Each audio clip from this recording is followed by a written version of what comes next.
The heat crashed down like a sledgehammer that August morning. 104 degrees on the thermometer hammered to the gate post, and the cicadas shrieked like they were being cooked alive. Dust floated thick enough to chew on. Sand grinding between your teeth, powder filling your lungs. Cassandra Hayes heard the scraping first. Metal dragging across hardpan, slow, steady, all wrong. She glanced up from the water trough she'd been inspecting. Bone dry again. 3 days straight.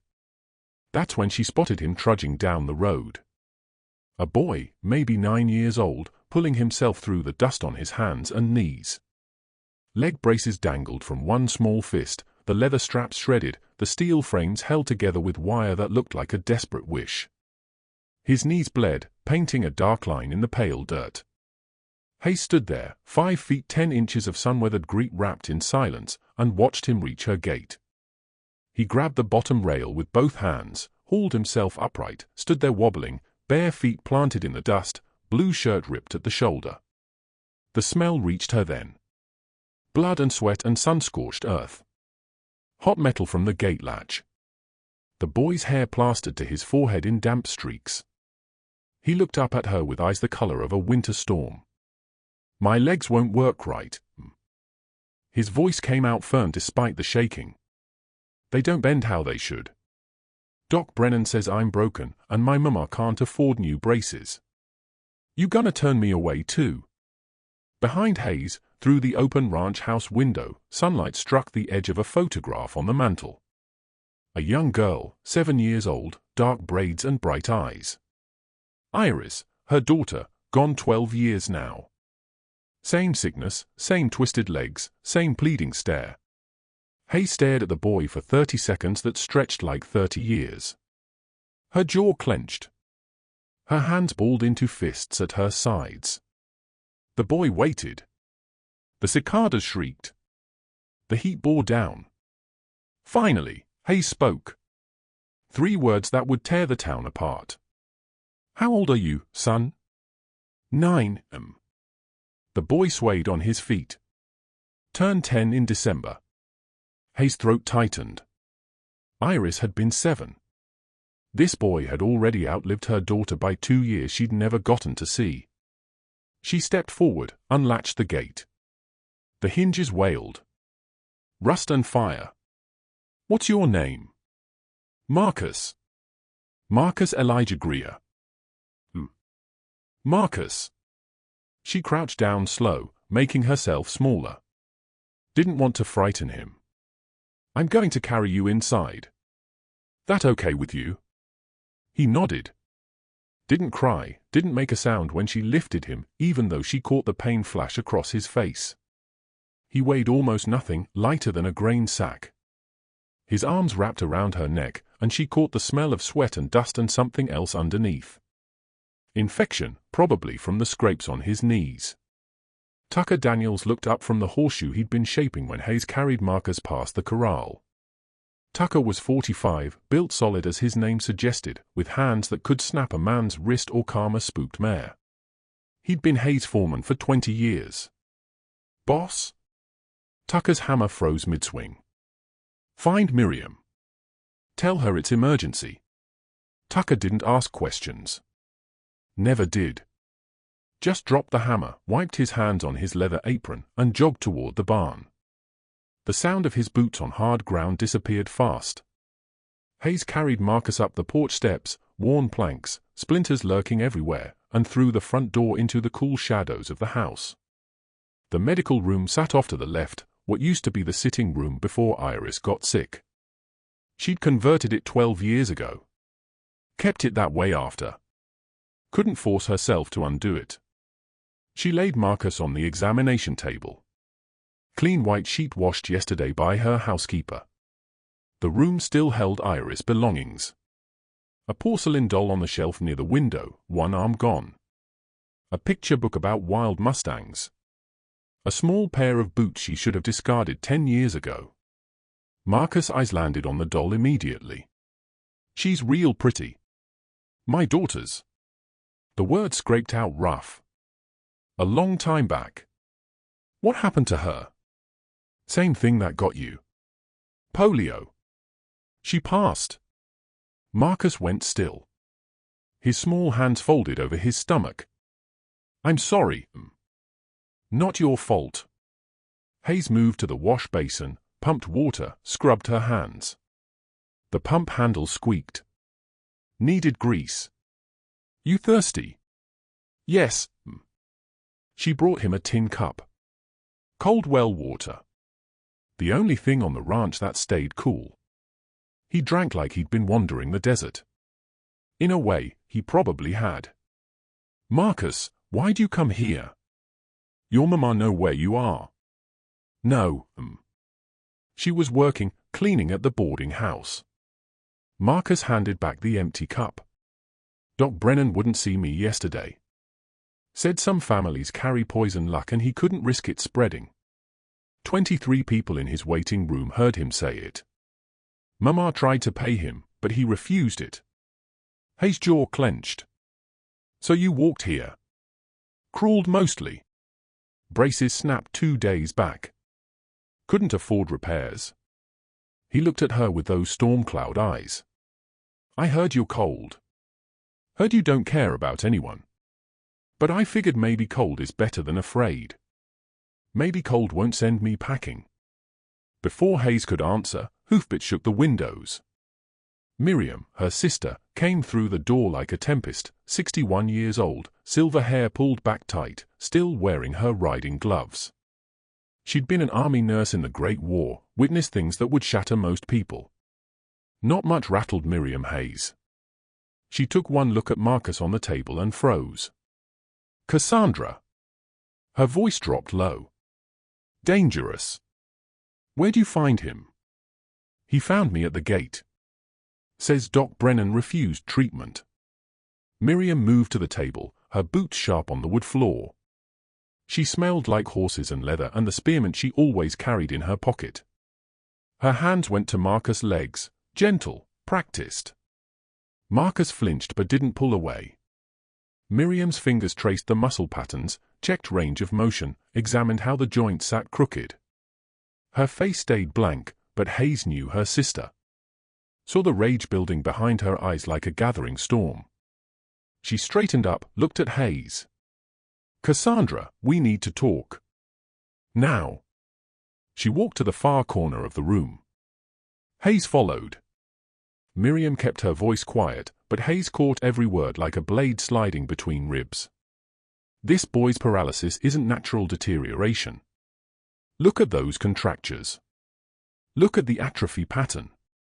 Someone handled this wrong, deliberately or through sheer stupidity, I don't know yet. But this, she gestured at Marcus, this was avoidable. The room suddenly felt tighter, hotter. Hayes' hands curled into fists. Doc Brennan treated him. Of course he did. Miriam's mouth became a hard slash.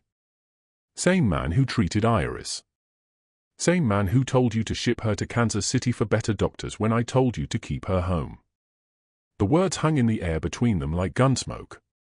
12 years of guilt laid bare in the open. From the table, Marcus' small voice sliced through. Am I going to die too? Miriam moved back to the table, sat on the edge beside Marcus, took the boy's hand. No, sweetheart. You're not going to die. Not on my watch. She glanced at Hayes. But we need to start treatment immediately. Real treatment. Movement therapy, heat applications, gradual strengthening, everything Doc Brennan should have been doing for the past 3 years. How long? Hayes asked. For months before winter sets the contractures permanent. Maybe 5 if we're fortunate. Miriam squeezed Marcus' hand. It's going to hurt, Marcus. Hurt worse than anything you've felt. But pain means healing. You understand? Marcus nodded, his jaw set firm. I understand, The sound of a buggy clattered up the drive. Fast. Too fast for a friendly visit. Hayes moved to the window, pulled back the curtain. Doc Harrison Brennan's rig, the new one with the leather seats and brass fixtures, the one that cost more than most families in Ashford Hollow earned in 3 years. Mayor Silas Whitmore rode beside him. "Company," Hayes said. Tucker appeared in the doorway, hand resting casual on the revolver at his hip. "Want me to send them packing, boss?" "No. No. Let's hear what they got to say." Hayes stepped onto the porch. The September sun was starting its slide toward evening, but the heat hadn't broken. The air tasted like copper and dust. Doc Brennan and the mayor climbed down from the buggy. Doc's boots, polished, expensive, crunched on the gravel drive. Doc Brennan was 52, running soft around the middle, with the kind of face that smiled easy but the warmth never touched his eyes. His hands trembled as he pulled off his driving gloves. Slight shake most people wouldn't catch. Hayes caught everything. Mayor Whitmore was younger, 47, built lean and hard. Owned the bank and half the storefronts on Main Street. Wore a suit even in this furnace. His eyes moved like a rattlesnake's, quick, calculating, cold. "Hayes." Doc's voice came out too loud. "Overcompensating. Heard you took in the Greer boy. News travels fast. Small town." The mayor's smile showed teeth. "People talk. And people are worried." "Worried about what?" Doc took a step forward. His cologne sliced through the dust smell. Something expensive and sickly sweet. That family's had nothing but misfortune for 4 years. Father dead in a work accident. Boy crippled. Teresa can barely keep a roof over their heads. He paused. Some folks believe that kind of tragedy spreads like sickness. Hayes' voice stayed flat. "You a doctor or a fortune teller, Brennan?" "I'm a man who cares about this community's welfare. Taking that boy in, it sends the wrong message. Makes it look like you're choosing drifters over your own people." "My people." Hayes let the word sit there. Mayor Whitmore cleared his throat. "What Doc means is you're an influential woman in Ashford Hollow. People follow your lead. If you shelter troubled families, well, it makes folks nervous. Bad for commerce. Bad for the town. The boy needs medical treatment, which I'm happy to provide," Doc said quickly. "At my office, under proper supervision. But keeping him here on your property, that's my business." Doc's hands shook harder. He shoved them in his pockets. "You're making a mistake, Hayes. A serious one." "That a threat?" "An observation." Mayor Whitmore pulled a folded paper from his jacket. "Speaking of business, Teresa Greer's lease on that shack she occupies, she's 3 months behind. $60 owed, plus $18 in property damage fees and $12 for unauthorized water usage." He held out the paper. "Due October 15th. That's 6 weeks from today." Hayes didn't take the paper. Did the math in her head. $90 total. Teresa worked as a cleaner at the boarding house. Made maybe $30 a month if she was fortunate. The debt was impossible. "Awful convenient," Hayes said. "Those fees appearing right now. Just enforcing existing contracts." The mayor's smile never wavered. "Of course, if she can't pay, eviction standard procedure. Winter's coming. Shame to see a woman and child thrown out in the cold." The threat sat there naked and vicious between them. Doc cleared his throat again. "Or Teresa could surrender the boy to county care. They've got physicians there, facilities. The child would be provided for, and Teresa would be free of the weight." His voice dropped, turned slick with false sympathy. "Sometimes the kindest thing a mother can do is admit she can't handle it alone." Behind Hayes, the screen door creaked. Miriam stood there, arms crossed, face like stone. "Gentlemen," she said, voice sharp enough to draw blood. "You've said your piece. Time to go." Doc's face flushed crimson. Mayor Whitmore's eyes narrowed. "This isn't finished, Hayes," the mayor said quietly. "You're choosing wrong. Town won't forget." They climbed back into the buggy. Doc snapped the reins harder than needed. The horse startled, jerked forward. Dust rose in their wake as they headed back down the drive toward the main road. Tucker stepped onto the porch, watched them disappear. "Boss, that sounded a lot like blackmail." "It was." Hayes turned back toward the house. "They're scared." "Question is, scared of what?" The next morning, Marcus' screaming woke every ranch hand within 100 yards. Miriam had him on the medical table, working the boy's left leg through range of motion exercises. Slow, methodical. The muscles had contracted so tight they barely budged. 3 years of wrong treatment, forced immobilization when he should have been moving, had locked Marcus' body into positions that fought against themselves. "I know it hurts, sweetheart." Miriam's voice stayed gentle even as Marcus' fingernails dug into the table edge. "But movement is medicine. Doc Brennan lied to you. Told you to stay still because it was easier than doing the work." Marcus' face was slick with sweat and tears. The smell of fierce sweat and camphor oil filled the room. Outside, a mockingbird called, too cheerful for what was happening inside these walls.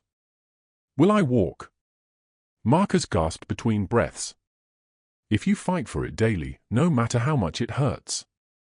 Miriam released the leg, let Marcus rest. "But I won't lie to you, child. It's going to take months, and I need proper equipment." She glanced toward the doorway where Hayes stood. "Steel braces, custom fitted. The kind they make in St. Louis run about $35. $35. Hayes heard the number like a judge's gavel.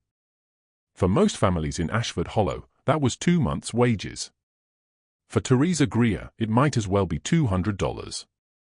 She watched Marcus try to sit up, watched his small hands tremble as he gripped the table, watched him refuse to cry even though the pain was carved plain across his face. Iris had cried. Screamed. Begged her to make it stop. Hayes had sent her away instead. Put her on a train to Kansas City with a nurse she'd hired, believing city doctors knew better. She died 3 weeks later in a hospital room 500 miles from home, calling for her mother in the night. Hayes had learned about it in a telegram. Hadn't even been there to hold her hand. "Order the braces," Hayes said. Her voice came out rougher than she intended. Miriam nodded. Knew better than to make it a moment. A knock at the front door. Tucker's voice. "Boss, you got another visitor." Teresa Greer stood on the porch holding a canvas bag that bulged with laundry. She was 28 but looked older. Sun-weathered skin, hands raw from lye soap, dark circles under eyes that had forgotten how to trust good things. She wore her only decent dress, mended in 3 places. "Ms. Hayes." She held out the bag like an offering. "For Marcus treatment. It's all the laundry I had waiting. For loads. Boarding house rate is $2 per load. I know it ain't much, but—" "Teresa." Hayes didn't reach for the bag. "Your son needs care. No charge." Her chin came up. Pride sharp as broken glass.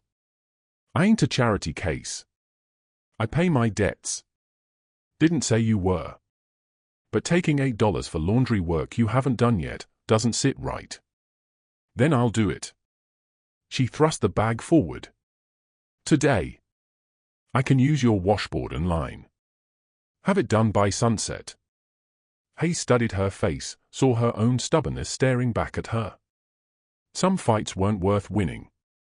"All right. Tucker can show you where the washboard is." She took the bag. It was heavier than it looked. Marcus is inside with Miriam doing therapy. Teresa's expression cracked just slightly. "He in pain?" "Yes." "Can I?" "Let Miriam finish.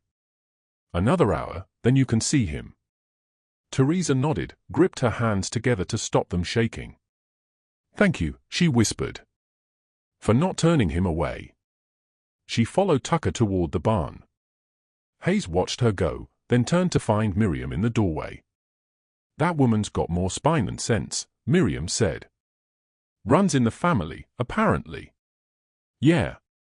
Tucker came back 10 minutes later, found Hayes in her office going over the ranch accounts. The foreman filled the doorway, hat in his hands. "Boss, I wore a badge once. 20 years back. Riverside Marshal, 1908 to 18. Tucker's voice was quiet, careful. "Quit when the sheriff wanted me to look away from something that wasn't right." Hayes set down her pen. "You fixing to go somewhere with this? I know how to find dirt on men who've got secrets to hide." Doc Brennan scared. Scared men make mistakes. Tucker shifted his weight. Boot leather creaked. "Let me look into things. Quiet like." "What kind of things?" "Medical records, financial dealings, who he treated and how. Where his money comes from." Tucker met Hayes' eyes. "You got cause to doubt him." Hayes thought about Iris. About the telegram. About 12 years of wondering if she'd made the wrong choice, trusting a small-town doctor with her daughter's life. "Yeah," she said finally. "I got cause. Then I'll find what there is to find." Tucker put his hat back on. "Where should I start?" "The attic. Iris' medical trunk. I kept everything. Records, letters, treatment notes." Hayes' throat tightened. "Never could bring myself to look at it again." Tucker nodded and disappeared upstairs. His boots echoed on the wooden steps. Heavy, purposeful, the sound of a man on a mission. 2 hours later, Tucker came back down carrying a leather case stamped with Iris' initials. His face looked carved from stone. He laid the case on Hayes' desk, opened it. Inside, folders, prescriptions, treatment protocols written in a doctor's messy scrawl. Tucker pulled out one file, pointed to the signature at the bottom. "Attending physician, Dr. Harrison Brennan, 1922. Hayes went very still. Tucker spread the papers across the desk. "Same treatment he gave your daughter that he's giving Marcus. Forced immobilization, no physical therapy. Keep the limb straight and still. Let nature take its course." His finger stabbed at the dates. "This protocol was already outdated by 1922, boss. Medical journals were publishing new methods. Movement therapy, heat treatment, progressive strengthening." He knew. He had to know. Or he didn't bother to learn. Tucker's voice stayed flat. "Professional." But Hayes heard the fury underneath. "Either way, he killed your daughter the same way he's been killing Marcus. And I'm betting Iris wasn't the first." Outside, the windmill creaked. Cattle lowed in the distance. A mourning dove called, low and mournful. Hayes looked at Iris' file for a long moment. Then she looked up at Tucker. "Find the others." October came in cold. The heat finally broke, but the rain everyone prayed for never arrived. Just wind that stripped the last leaves from the willows and turned the dust to a fine powder that got into everything. Your clothes, your food, your lungs. Teresa walked into Sullivan's general store with Marcus' hand in hers. The boy moved better now. 5 weeks of Miriam's therapy had given him some mobility back.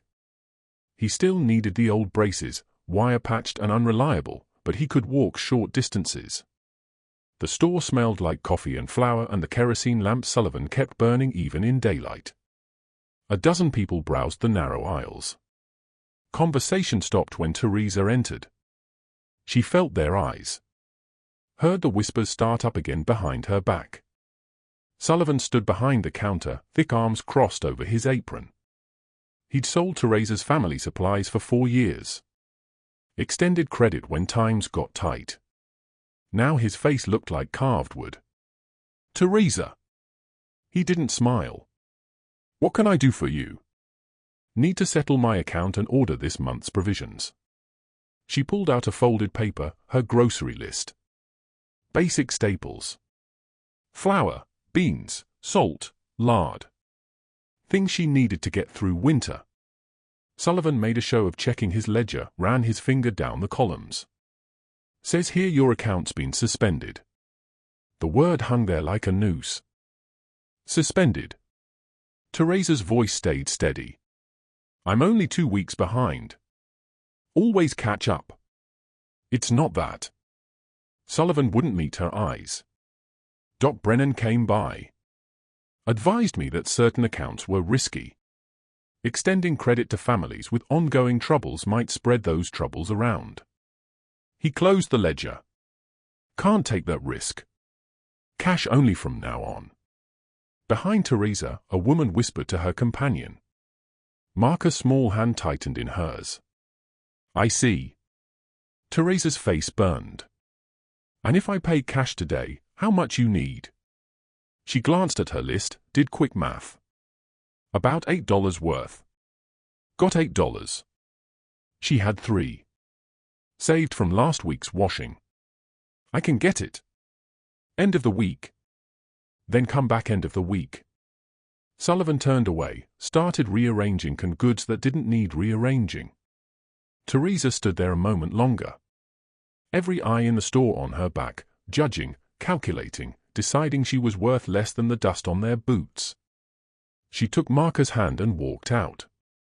The screen door slapped shut behind them like a final verdict. They were halfway down the boardwalk when Mayor Whitmore stepped out of the bank. Timing too perfect to be coincidence. Teresa. He smiled, cold, professional. Got a moment. He pulled folded papers from his jacket. Legal documents, official seals. Property lease for the dwelling at 47 Hollow Road. Current balance owed, $60 base rent, 3 months behind, plus $18 in structural damage fees, roof repairs needed, fence down, and $12 for unauthorized water usage. He held out the papers. Total $90. Due October 15th. 2 weeks. Teresa's heart hammered against her ribs. That water's from the creek. Been free access for 20 years. Not anymore. Water rights got clarified. Fees are standard now. His smile never wavered. Of course, if payment proves difficult, we can discuss alternatives. The county home takes children with special needs. Medical care included. Would free you up to find work, get back on your feet. Marcus made a small sound. Not quite a whimper.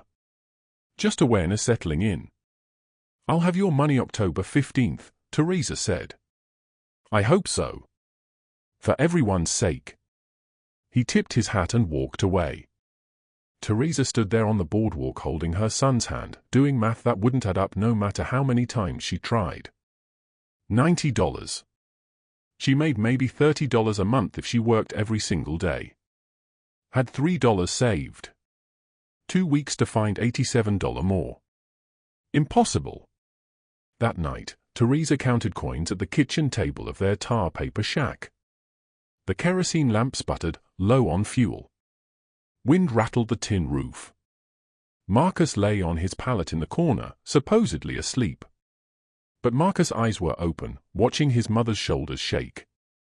Hearing the quiet crying Teresa tried to hide. Marcus understood something then that number 9-year-old should have to understand. He was the weight around his mother's neck. The anchor dragging them both under. If Marcus wasn't here, Mama could work more, save more, survive. The thought sat in Marcus' chest like a stone. 2 miles away, Tucker Daniels sat in the shadows across from Doc Brennan's office.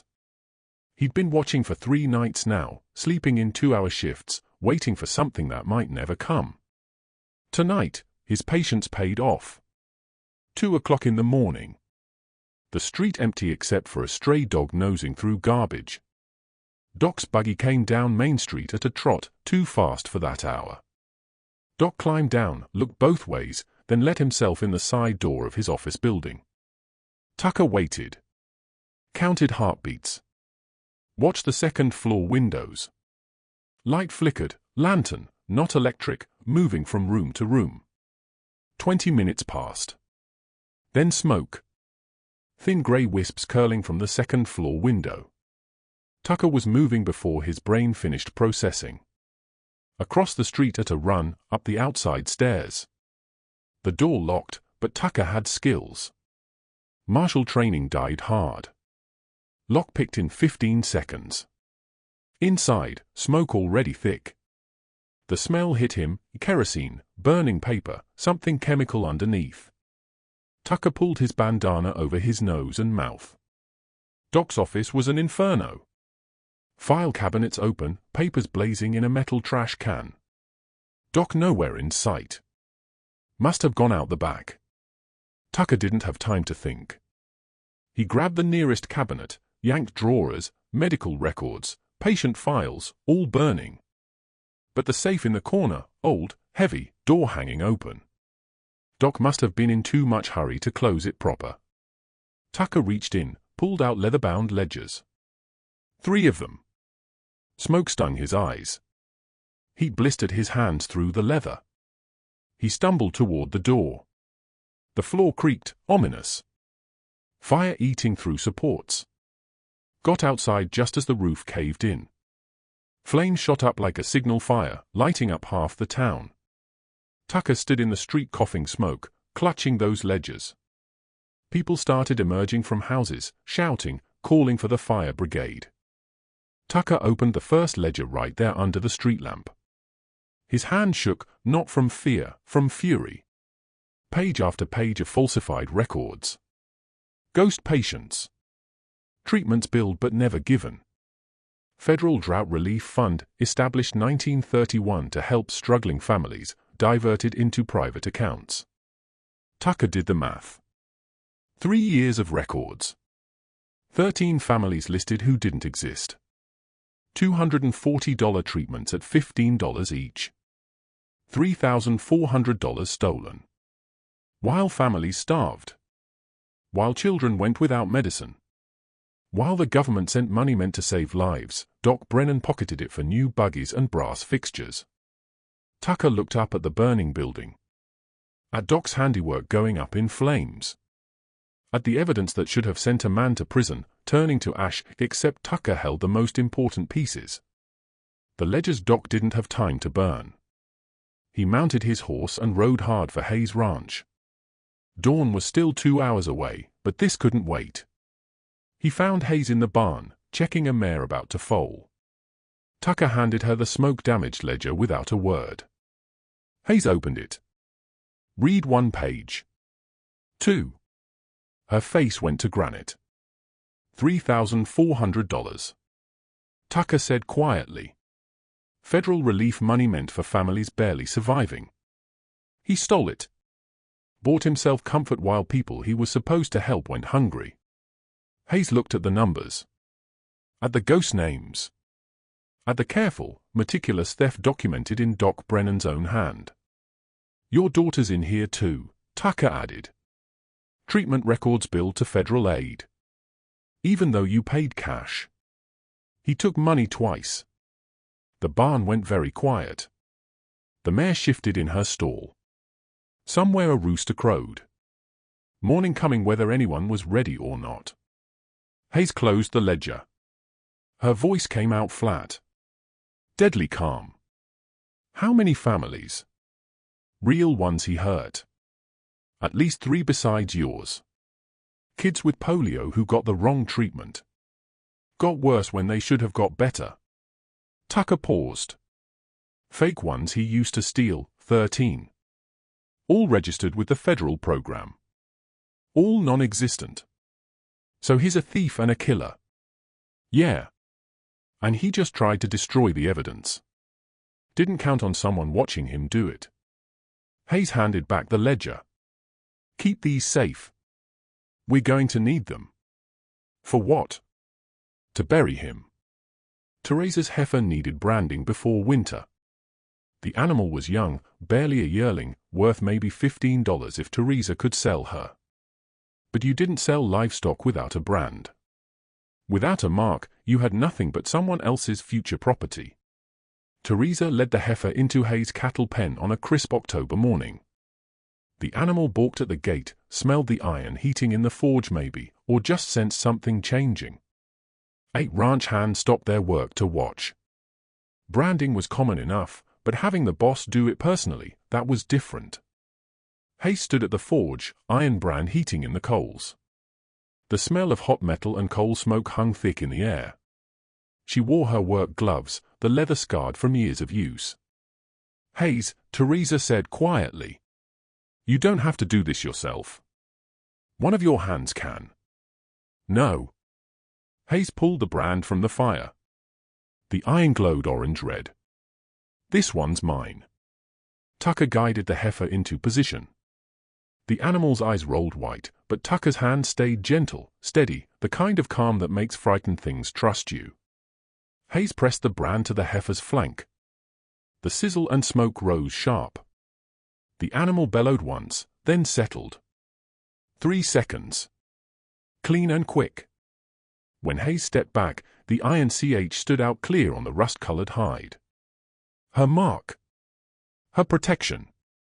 She looked at the gathering crowd. Her 8 ranch hands, plus 12 townspeople who'd wandered over from the road. Word traveled fast. People always showed up when something interesting was happening. "This animal's under my brand now," Hayes said. Her voice carried across the pen. "My protection. Anyone touches her without Teresa Greer's say-so, they answer to me." She paused. "Let that sink in." Then added, "Same goes for Teresa Greer and her boy. Iron CH protects its own." The silence that followed felt heavy as wet wool. One of the townspeople, a shopkeeper named Vernon, called out, "You claiming them as family, Hayes?" "I'm claiming them as mine to protect. That's all anyone needs to know." From the road, a buggy pulled up. Mayor Whitmore sat high in the driver's seat, watching. His face looked carved from stone. "Your brand don't mean squat to the bank, Hayes." The mayor's voice cut across the distance. "Debt still owed. Due in 9 days. October 15th, market." Hayes didn't turn around. Just kept her eyes on the crowd. Everybody heard what he said. Everybody's a witness now. When this plays out, remember who stood where. The mayor snapped his reins and rode off, dust rising behind his buggy wheels. Teresa stood there holding the heifer's lead rope, looking at the brand on her animal's flank. Her jaw worked, fighting tears probably. Pride and gratitude warring inside her. "Thank you," she whispered. "Don't thank me yet," Hayes said. "Fight's just starting." That afternoon, Tucker rode into town with a purpose. The telegraph office sat between the bank and the barber shop, a narrow storefront that smelled like hot wire and machine oil. The clerk behind the counter was Tommy Fletcher, Doc Brennan's nephew by marriage. Tucker laid $1 on the counter. "Need to send a wire." "Oklahoma City." Tommy's eyes went nervous. "Who to?" "Deputy U.S. Marshal William Cord. Federal Building." Tommy's hand shook as he pulled out the message form. "What's it say?" Tucker dictated slow and clear. "Federal relief fraud. $3,400 plus. Medical malpractice. Multiple victims. Request investigation. Evidence secured. Tucker Daniels. Ashford Hollow, Oklahoma." Tommy stopped writing. "Mr. Daniels, I can't. Doc's family. You're a Federal Telegraph operator refusing to send a message to a U.S. Marshal. That's obstruction. That's a crime." Tucker's voice stayed level. "Calm. Send it now." Tommy's face flushed red. His hand shook worse, but he tapped out the message. The telegraph key clattered like angry insects. Dots and dashes disappearing into the wire, traveling hundreds of miles in seconds. Tucker waited. For hours later, the return message came through. Tommy handed it over without meeting Tucker's eyes. Tucker read it twice, then folded it careful and put it in his pocket. He found Hayes in the barn checking the pregnant mare again. The animal was close. "Maybe tonight, maybe tomorrow." Message came back. Tucker handed over the paper. Hayes read, "Received. Case opened. Agent Thomas Wright assigned. ETA October 12th. Preserve all evidence. Do not confront suspects. Cord. 3 days, Hayes said. Yeah.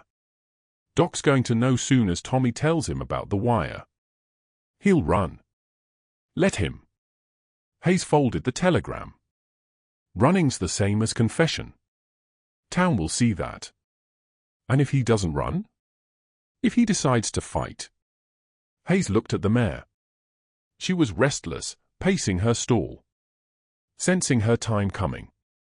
New life fighting its way into a hard world. Then we make sure he loses, Hayes said.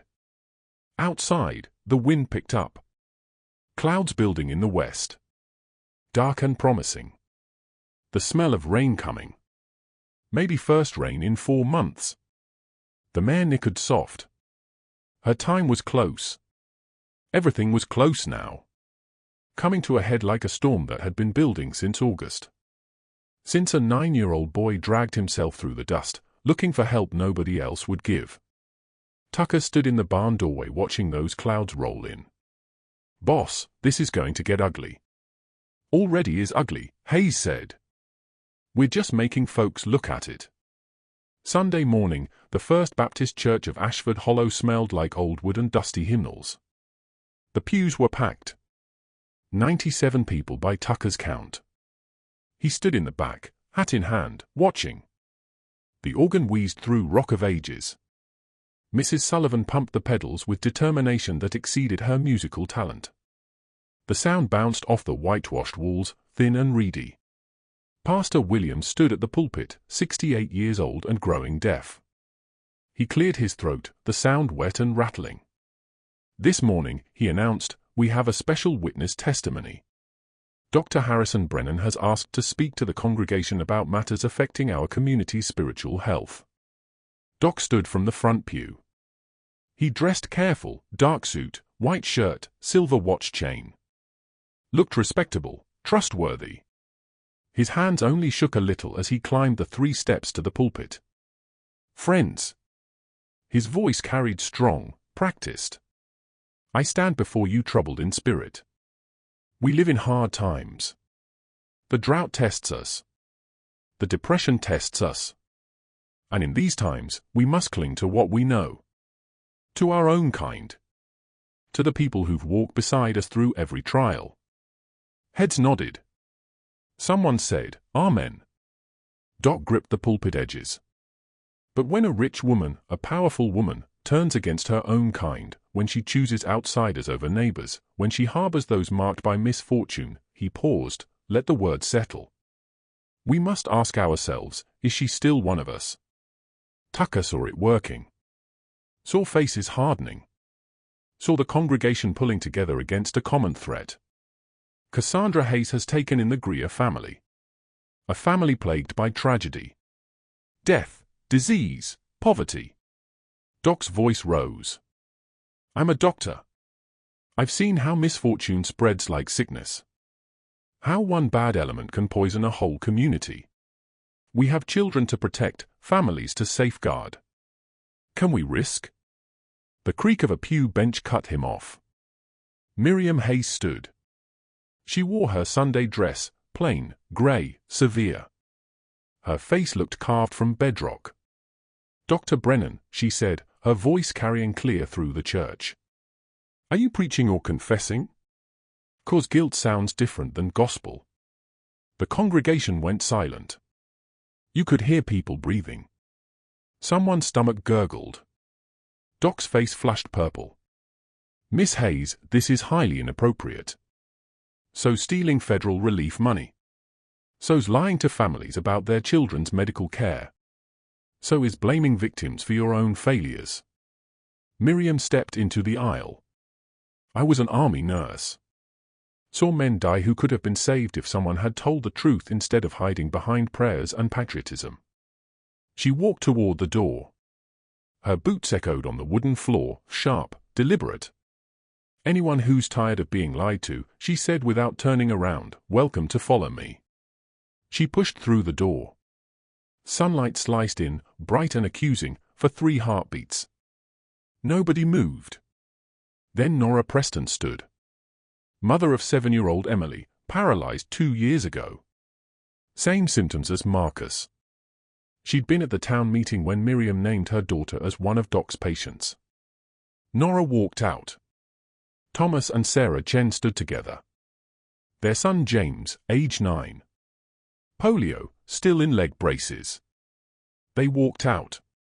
One by one, others followed. The Sullivans. The Marshalls. A farmer named Dickerson. People who'd lost faith in easy answers and comfortable lies. 19 people total. Out of 97. The church doors closed behind them with a sound like judgment. Doc stood at the pulpit, hands gripping the wood so hard his knuckles went white. His sermon died in his throat. Pastor Williams climbed the steps, gently moved Doc aside. "Let us pray," he said to the remaining congregation. But Tucker noticed some of them weren't bowing their heads. They were watching Doc Brennan. And their faces showed something new. Doubt. Monday morning, Tucker walked into the county courthouse. The building smelled like old paper and mildew and the failure of good intentions. The clerk's office sat on the second floor, windows facing Main Street. Samuel Porter, the county clerk, was 70 years old and had worked in this building for 46 of them. He knew every document filed since 1888. His memory was better than any filing system. He looked up when Tucker entered. His eyes went nervous behind wire-rimmed spectacles. "Mr. Daniels. What can I do for you?" "Need to see the original land surveys. Northern property lines for the Hayes Ranch. 1889 plat maps." Porter's hand shook as he set down his pen. "Doc Brennan came by last week.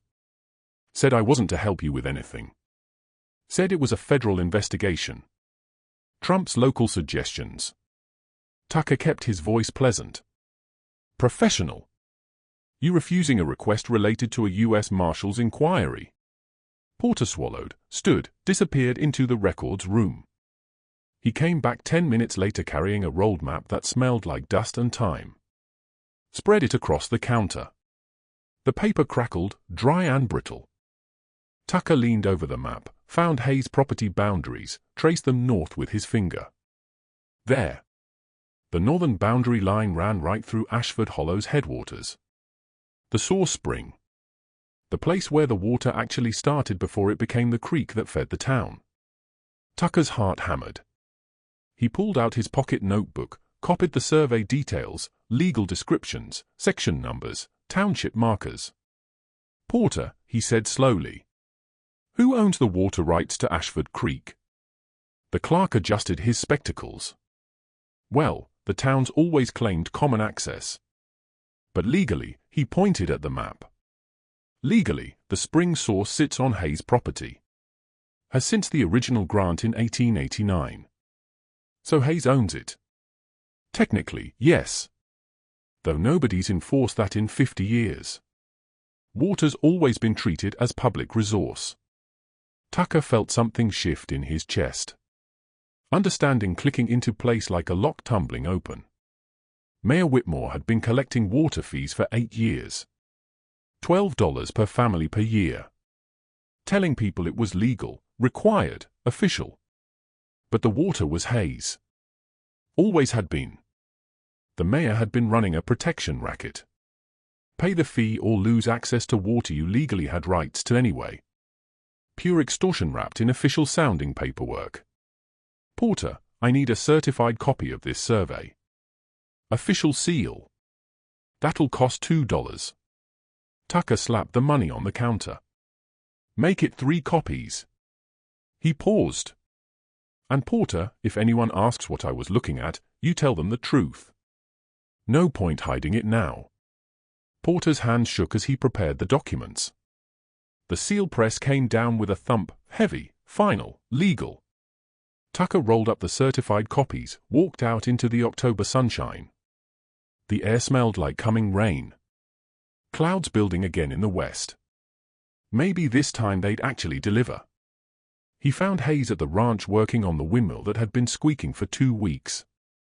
Hayes stood on the platform 20 feet up, wrench in hand, grease on her shirt. "Boss," Tucker called up. Need you to come down. Got something. Hayes climbed down, wiped her hands on a rag. What did you find? Tucker unrolled the survey, pointed to the boundary line, explained about the headwaters, the water rights, the mayor's 8 years of illegal fees. Hayes stared at the map for a long moment. Then she smiled. Tucker had seen Hayes smile maybe 5 times in 20 years. It was never a comfortable sight. So every threat Whitmore made about shutting off water, impossible. He doesn't own it. I do. He's been collecting fees for something he has no legal claim to. Tucker rolled up the map. That's fraud. Add it to Doc's theft. Federal investigators going to love this. How much has he collected? Tucker did the math. Town's got maybe 80 families. $12 per year, 8 years. That's $7,600, give or take. Hayes' smile disappeared. Her face went cold. Dangerous. So Doc's a thief and Whitmore's a thief. Both of them bleeding this town dry while people starve. Yeah. And they've been using fear to do it. Making folks believe they die without paying protection money. That's about it. Hayes looked toward town. 3 miles of dust and drought and dying hope. Time to show folks what they've been paying for, she said quietly. And who actually owns what around here? October 11th. For days until the debt came due. Teresa Greer sat at her kitchen table counting coins by lamplight. The kerosene was almost gone. Flame guttering, throwing shadows that jumped like living things. $23. 17 in bills, 6 in silver. Everything she'd saved from 8 weeks of washing at the boarding house. Every penny she'd squeezed from work that left her hands raw and her back screaming. She needed $90. 67 more. For days to find it. The math wouldn't work no matter how many times she tried it. Outside, wind rattled the tin roof. The tar paper walls breathed with each gust. The shack smelled like lye soap and poverty and the smoke from a fire that couldn't quite keep the cold out. In the corner, Marcus lay on his pallet, eyes open, watching. Teresa didn't know her son was awake. Didn't know Marcus had been listening to her cry every night for 2 weeks. Didn't know that a 9-year-old child was doing his own impossible math. If Marcus wasn't here, Mama could work more, save more, wouldn't need this big shack, could rent a single room, could survive. Marcus was the weight. The anchor. The reason everything was drowning. He understood this with a clarity that hurt worse than any physical therapy Miriam put him through. Teresa's shoulders shook. She pressed both hands over her mouth, trying to keep the sobs quiet. But sound carries in small spaces. Desperation has its own voice. Marcus closed his eyes, pretended to sleep, let his mother have privacy for breaking. The next morning, Teresa walked Marcus out to the Hayes Ranch for his therapy session. The October air bit cold. First real freeze coming soon. The smell of winter rode the wind, dead grass and coming snow and the end of growing things. They didn't talk. What was there to say? Miriam met them at the door, took one look at Teresa's face, and knew. She'd seen that look before in field hospitals. In women who'd lost too much and couldn't lose anymore. Marcus, honey, go on to the medical room. I'll be there in a minute. Marcus went. His leg braces creaked with each step. The wire patches wouldn't hold much longer. He moved slow but independent. 8 weeks of therapy had given him that much. Teresa and Miriam stood on the porch. The windmill creaked behind them. Cattle called in the distance. Normal ranch sounds. Life continuing while Teresa's world crumbled. I can't do it, Teresa said. Her voice came out flat. Empty. The $90. I can't get it. Hayes will. I can't take charity. Won't. Pride hard as stone. But I also can't, she stopped. Started again. County home takes children with disabilities. Medical care included. They got doctors, proper facilities. Miriam went very still. Teresa, you can't be thinking. I'm thinking Marcus deserves better than starving in a tar paper shack with a mother who can't provide. I'm thinking he needs real doctors, not just your kindness. I'm thinking, her voice cracked. I'm thinking I'm failing him every single day, and maybe the bravest thing I can do is let him go. Outside the house, in the medical room, Marcus heard every word. The walls were thin. Sound traveled. He sat on the examination table, hands folded in his lap, and made a decision. It's okay, Mama. Marcus' voice carried through the open door. Clear, steady. I know I'm too much. Teresa appeared in the doorway. Baby, no. It's okay. Marcus met his mother's eyes. 9 years old and already learning how to sacrifice. County home's probably nice. They got other kids there. I'll make friends. He smiled. It looked like breaking. You can visit on Sundays. Teresa collapsed against the door frame. The sound she made wasn't quite crying. More like something dying. Heavy footsteps on the porch. Hayes' voice, hard as iron. Nobody's going nowhere. She filled the doorway behind Teresa. Must have been in the barn. Must have heard everything. Teresa Greer, we need to talk. Now. She guided Teresa to the kitchen. Miriam took Marcus' hand. The boy's small fingers gripped tight. In the kitchen, Hayes poured coffee neither of them wanted. The pot was still hot from breakfast. The smell of chicory filled the small space. I'm deeding you 40 acres, Hayes said. Water rights included. Free and clear. Effective today. Teresa stared at her. I can't. It's not charity. It's strategy. She set down the coffee pot. Whitmore's collecting illegal fees for water I own. Has been for 8 years. I'm ending it. Giving direct access to families who need it. You're first. But the $90 is fraud built on lies. We prove that, the debt disappears. Hayes pulled out a chair, sat heavy. Federal investigator arrives today. Man named Thomas Wright. He's going to tear this town's corruption wide open. But it takes time. And you don't have time. So what do I do? You trust me. You let Marcus keep getting treatment. You stay in that shack until we can build you something better. And you stop talking about giving up your son. Teresa's throat worked. I don't have a choice. You do. Same choice everyone has. Fight or surrender. Hayes leaned forward. I surrendered once. Sent my daughter away when she needed me most. Told myself I was doing what was best. She died alone 500 miles from home, calling for me. The silence that followed felt like church. Don't make my mistake, Hayes said quietly. Marcus needs you. Not a county home. You. Teresa's face crumpled. 12 years of holding strong came apart all at once. Miriam appeared in the doorway. Cassandra, someone's here. Federal agent, I think.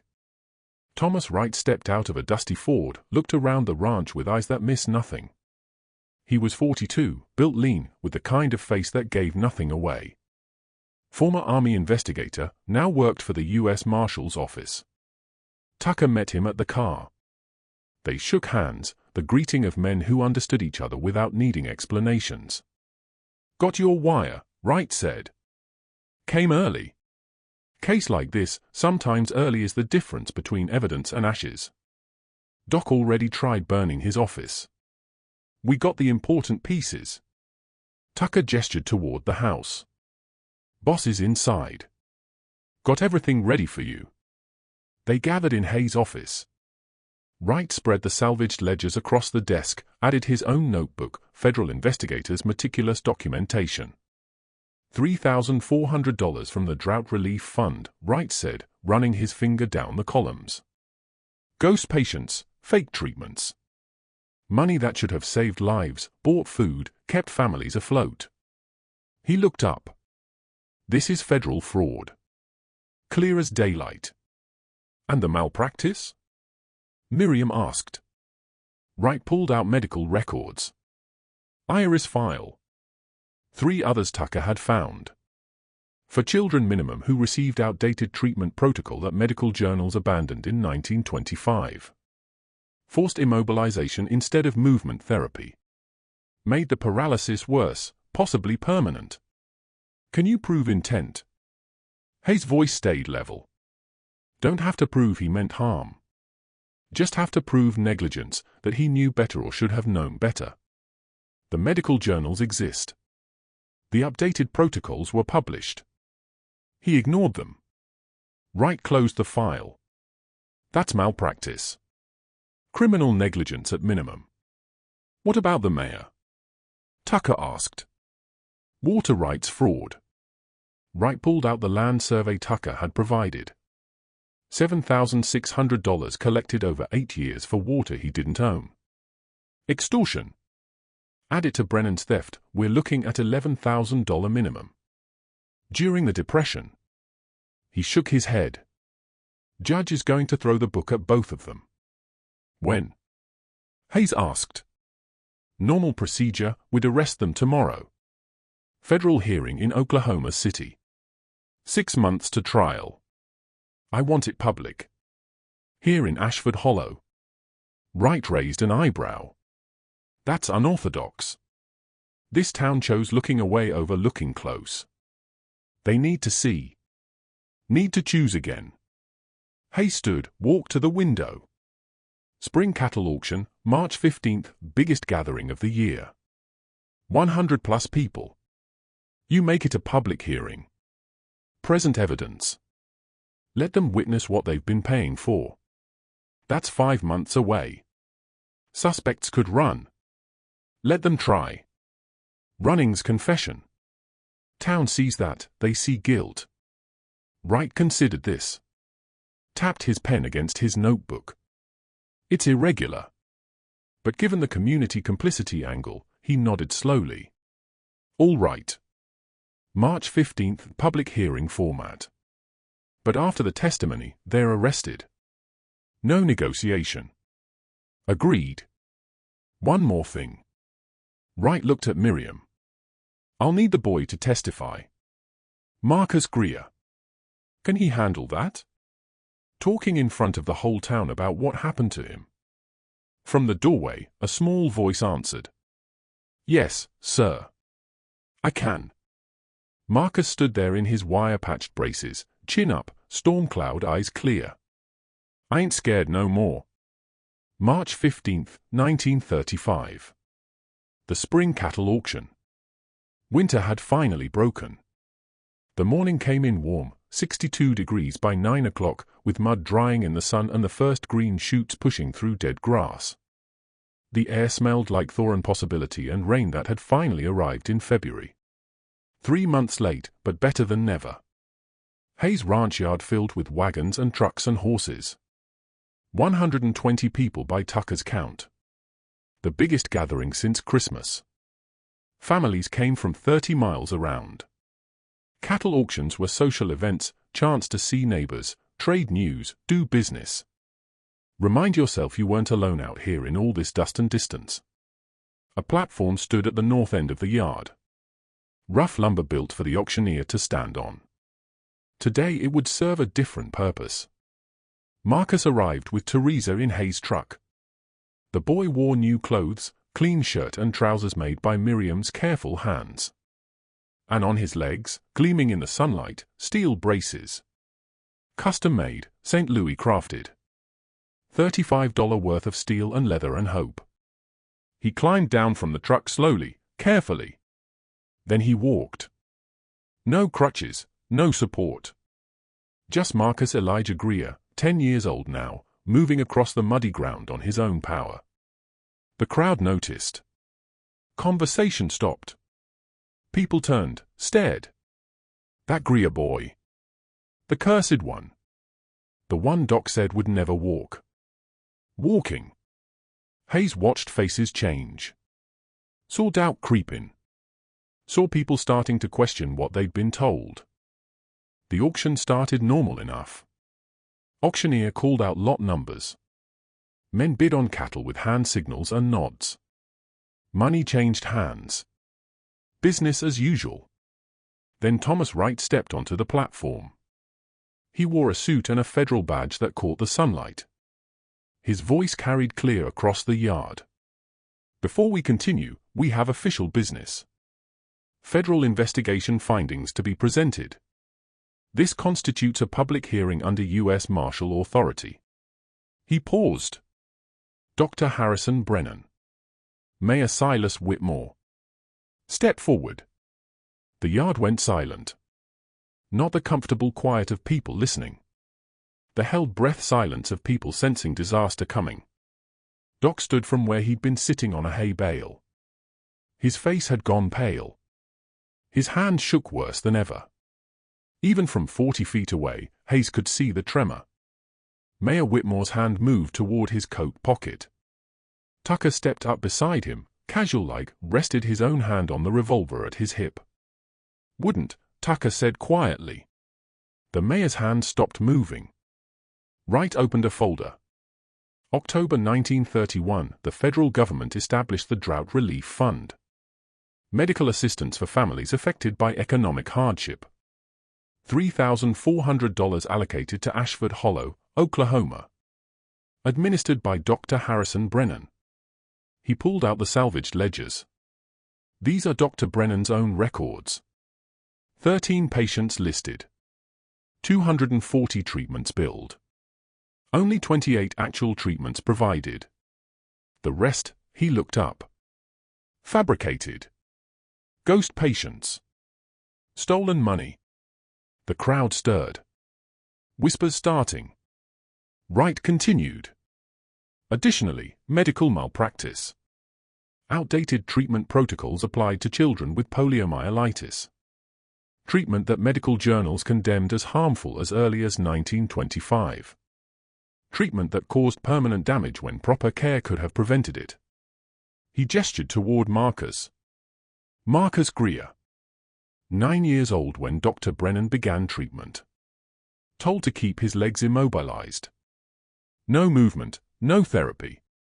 Treatment that made his paralysis worse. Marcus stepped forward. Climbed the 3 steps to the platform. Each step deliberate proof. She stood beside Agent Wright, small and straight, and looked out at the crowd.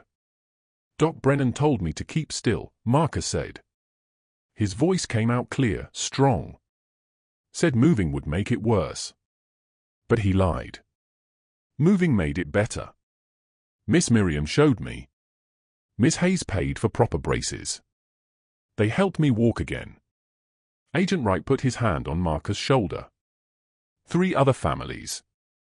Same pattern. Same lies. Same doctor. Nora Preston stood from the crowd. Mother of Emily, age 7, still in leg braces after 3 years. My daughter, Nora said. Her voice shook but held. Same treatment, Doc said. Keep her still. We did. She got worse. Thomas Chen stood. Father of James, age 9. Our son. Same thing. Mary Dickerson, holding her daughter Sarah's hand. And ours. For families. For children. For lives damaged by a doctor who'd chosen profit over care. The crowd silence deepened. The kind of silence that precedes thunder. Wright pulled out more documents. Mayor Silas Whitmore. Water rights fees collected from 83 families. $12 per family per year. 8 years. Total $7,968. He held up the land survey.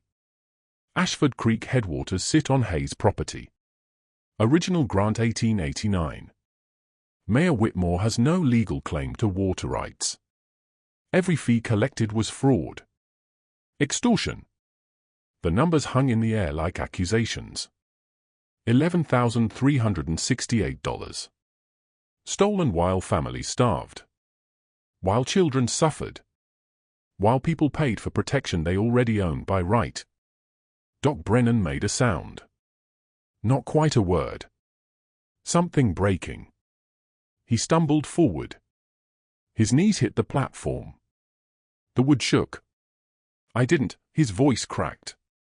I didn't mean the protocols were expensive to update. New equipment, new training. I thought. He looked up at the crowd. At faces he'd known for 20 years. I thought I could manage. Thought the old ways would work. I was wrong. I was wrong. And I? He broke. Sobs came out harsh and ugly. Guilt wearing a man's face. Mayor Whitmore turned to run. Tucker's hand clamped on his collar. Don't make this harder, Tucker said. Agent Wright produced handcuffs. The steel clicked shut around Whitmore's wrists. The sound carried across the silent yard. Hay stepped onto the platform. She carried something wrapped in cloth. Unwrapped it slow. A photograph. A young girl, 7 years old, dark braids, smiling at something off camera. My daughter. Iris.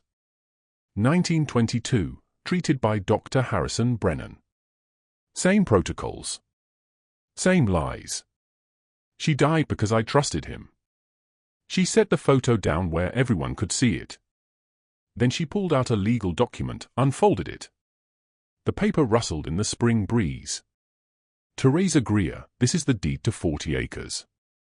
Northern section of my property. Water rights included. Free and clear.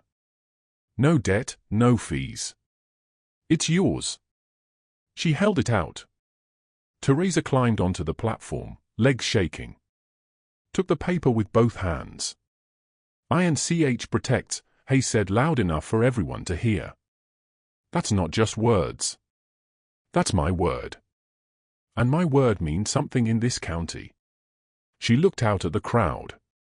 At faces that showed shame and shock and dawning understanding. Y'all had a choice. Most of you chose comfortable lies. Chose looking away. 7 families chose different. 7 spoke up. The rest of you, she paused. You got another choice now. Choose better. The silence that followed was complete. 120 people standing in spring sunshine, seeing their town's corruption laid bare.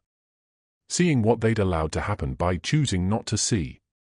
Agent Wright broke the quiet. Harrison Brennan, Silas Whitmore, you're under arrest. Federal charges. Fraud, extortion, criminal negligence. You have the right to remain silent. His voice continued, reading rights that meant prison. Years of it. Justice measured in locked doors and lost freedom. Doc didn't resist. Just stood there with cuffs on his wrists, crying like a child who'd finally been caught. The mayor stayed silent, face hard, defiant to the last. But his eyes showed fear.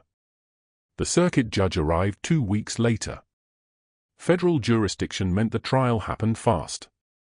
No local politics to slow things down. The courtroom in Oklahoma City was plain wood and hard benches and justice that didn't care about reputation. Doc Brennan got 12 years in federal prison. Fraud, malpractice, criminal negligence.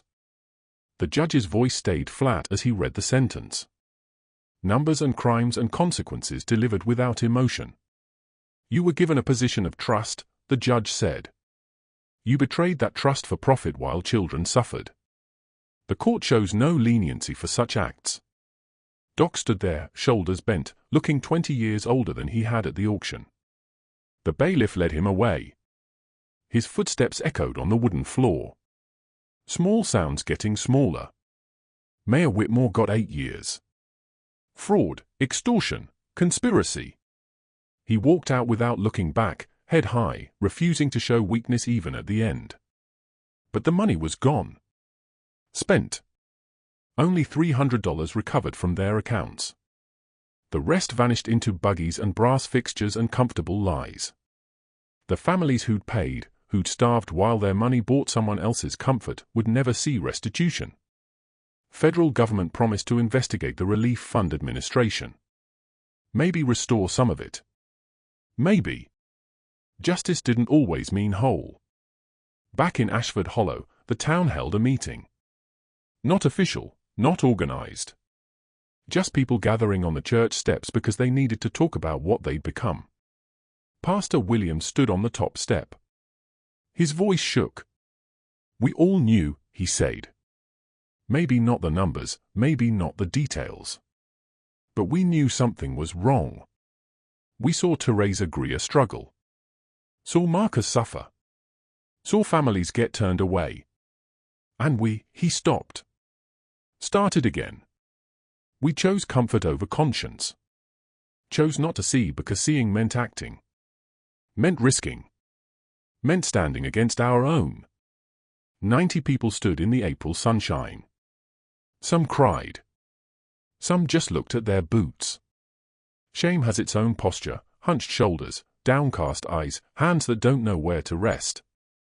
Nora Preston spoke up. "I believed him when Doc said my Emily was just unlucky. When he said there was nothing more to be done. I believed him because it was easier than fighting." "We all did," someone else said. Sullivan, the storekeeper. "I cut off Teresa's credit because Doc told me to. Didn't ask why. Just did it." The confessions came slow, painful. People admitting they'd chosen wrong when choosing right was right there in front of them. "So what now?" Thomas Chen asked. "What do we do with knowing what we did?" Hayes stood in the back of the crowd. Hadn't planned to speak. But silence felt like permission to forget. "You choose better next time," she said.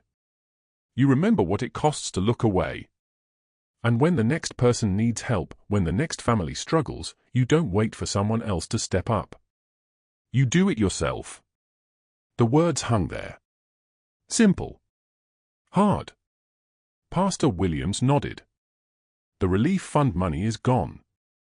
But we can help rebuild it ourselves. Small donations, what we can spare. Set up a committee. 7 people to oversee it. Make sure it goes where it's supposed to." "I'll serve," Nora said. 6 others volunteered. The families who'd spoken up at the auction. The ones who'd walked out of church that Sunday when Miriam had called out the lies. They'd been right when being right was lonely. Now they'd make sure the town did better. It wasn't redemption. Not yet. But it was a start. March 1936. 1 year later. Marcus ran across the yard at Hayes Ranch. Not fast, not smooth, but running. His legs moved independent, strong, coordinated. The steel brace is still there, but lighter now. Different model. Less support needed. He chased a barnker that had no interest in being caught. His laughter echoed off the barn walls. Pure, unself-conscious. Alive. Teresa stood on the porch of her new house. Not the tar paper shack. A real house. Small but solid. This part is already very close to your original, so the rewrite mainly keeps the meaning while aligning with all your changes: black young boy, female rancher, new names, and simple, clear language. The house had 2 bedrooms, wood frame, built on the 40 acres Hayes had deeded to Teresa. The town had helped build it, atonement labor, men showing up after work to hammer boards and raise walls and prove they could build instead of just tear down. The garden behind the house showed green, vegetables coming up, land that had been dust for 4 years finally growing life again. Sunday dinner was at 5, same as every week. Hayes, Miriam, Tucker, Teresa, Marcus, chosen family around a table that held more than food. It held belonging, the kind you build when blood fails and choice succeeds. Marcus came running up, breathless. "Miss Hayes, look!" He did a small jump. Both feet left the ground, then landed steady. A year ago, he had dragged himself through the dust. Now he jumped. Hayes smiled. A real one, the kind that reached her eyes. "That's good, Marcus." Real good. He climbed up onto the porch and sat on the steps beside her. His breathing slowed. The barn cat watched from a safe distance. "Do you still miss Iris?" Marcus asked. The kind of question a child asks when they trust you with the truth. Hayes looked out at the ranch, at the cattle grazing in spring grass, at the windmill turning in wind that smelled like rain coming, at all the things that kept going despite loss. "Every day," she said. "But you helped me remember how to hope."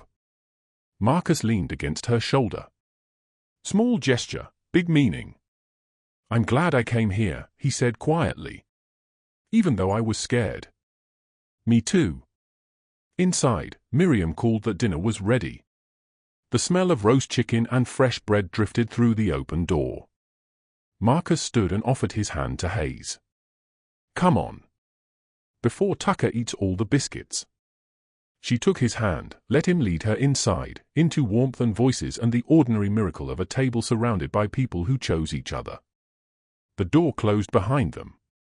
Outside, the spring evening settled soft. Birds called. Water ran in the creek, full and clear. The land healing, same as the people on it, slow, imperfect, but healing all the same. Now, about the rest of it, the part that sounds like someone telling this story years later. This is where the narrative voice shifts into an older storyteller looking back, and that still works perfectly with your new cast. It might flow like this with your changes.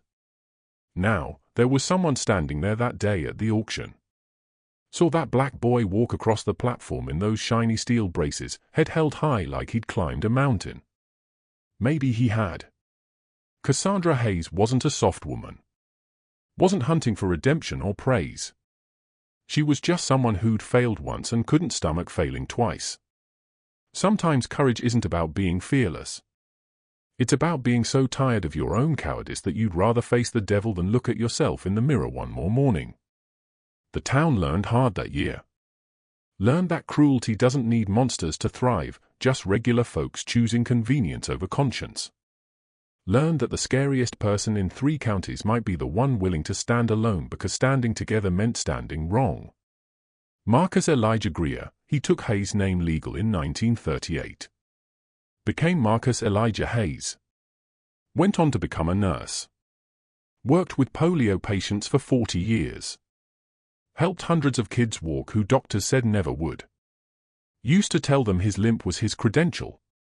"I know what's possible because I lived it." Cassandra Hayes died in 1952, age 76. Marcus held her hand at the end. Last thing she asked was, "Did I do right by you, boy?" He told her, "You taught me that one person choosing right can shift the whole world." That spring of 35, when the water came back and the land turned green, folks in Ashford Hollow learned something about themselves. Some liked what they learned, some didn't, but they all learned. And somewhere, an old-timer, 93 now, still has Marcus' Christmas card on the mantel, reminder of the year a tired ranch woman, a stubborn boy in braces, and a handful of people choosing right turned a town around. The photo shows him at a rehabilitation center in Tulsa, year 2000. He's 75, gray-haired, still wearing leg braces, standing beside a young boy, maybe 6 years old, helping him take his first steps after polio. His hands on the boy's shoulders, same gentle way Miriam's hands had steadied him. Same patient voice, same steel in his spine that Hayes showed him all those years ago. The boy smiling, scared but smiling. And Marcus' face, Lord, you can see it plain. He knows what the child's feeling. Knows the fear and pain and impossible hope.